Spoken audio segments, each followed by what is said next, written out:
So over on the side of your camera is a little marking. This is the focal plane indicator, which lets you know where the sensor is.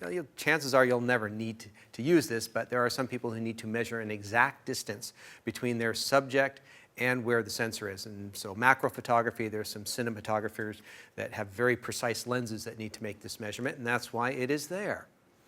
So visible on the top, but we're going to kind of look at it a little bit more in the back, is our release mode. There is a lock which keeps our release mode locked into its particular position, but we can see it more easily here on the back of the camera. And this controls kind of our frame-to-frame basis on there. Most of the time, we're probably going to be shooting in the single frame mode when you just want to get one shot at a time. We have a continuous low and we can have a continuous high setting. The high setting would be at 10 frames per second. The continuous low setting can be customized anywhere between 1 and 9. Just kind of a little side note, I've shot a lot of running. All right, and one of the things you may not know about running is that runners run at a particular pace. No matter how fast a runner they are, their leg movements are at a very particular pace. And if you shoot them at 6 frames per second, every other photo looks exactly the same with the opposite foot. And so if you're shooting a sport where you need a different shutter speed or motor drive, so I don't like shooting runners at 6 frames per second. 7 or 5 is better than 6, and you might find that other sports are similar in that regard. We do have a quiet mode and a quiet continuous. Now, this is should be better called a less noisy mode, but that's not quite as elegant of a name. And so just in case you're wondering and you don't own this camera, let's do a couple shutter firings of this. I'm going to go into manual focus just so that we're not dealing with any autofocus as to how loud the shutter is between a normal shutter and a quiet one. So here's the normal one. And then let me dial it over to the quiet setting. And so what it's doing is it's slowing down the movement of the mirror up and down to reduce the noise. And so they have a shutter dampening system in here, and they're able to kind of crank it up a little bit so that the mirror moves more slowly and it bangs up against the top of the mirror box with a little less noise. And so if you were photographing in a theater or you're photographing birds or animals that you want that as low a noise as possible. A lot of times when I'm doing travel photography, I'll put it in the most quiet setting. It does slow down the shot-to-shot speed, but if you're not in a hurry for shot-to-shot images, then you can put it in the quiet mode and it's just going to make things a little less noisy.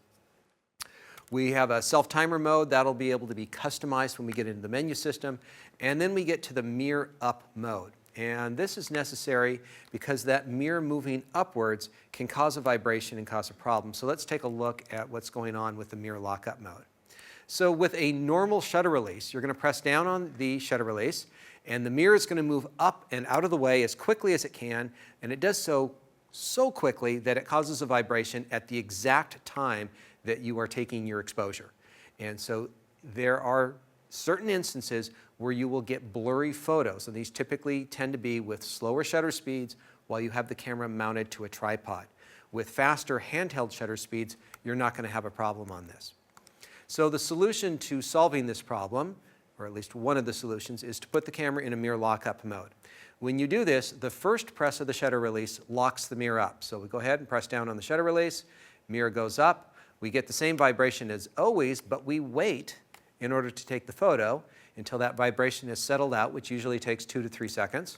And then we press the shutter release a second time, and that's the one that actually takes the photo. And so it's one for the mirror up and the second for the picture being taken. And if you've not used an SLR before, you might think this is kind of picky. And yes, it is. We want to get the sharpest photos possible.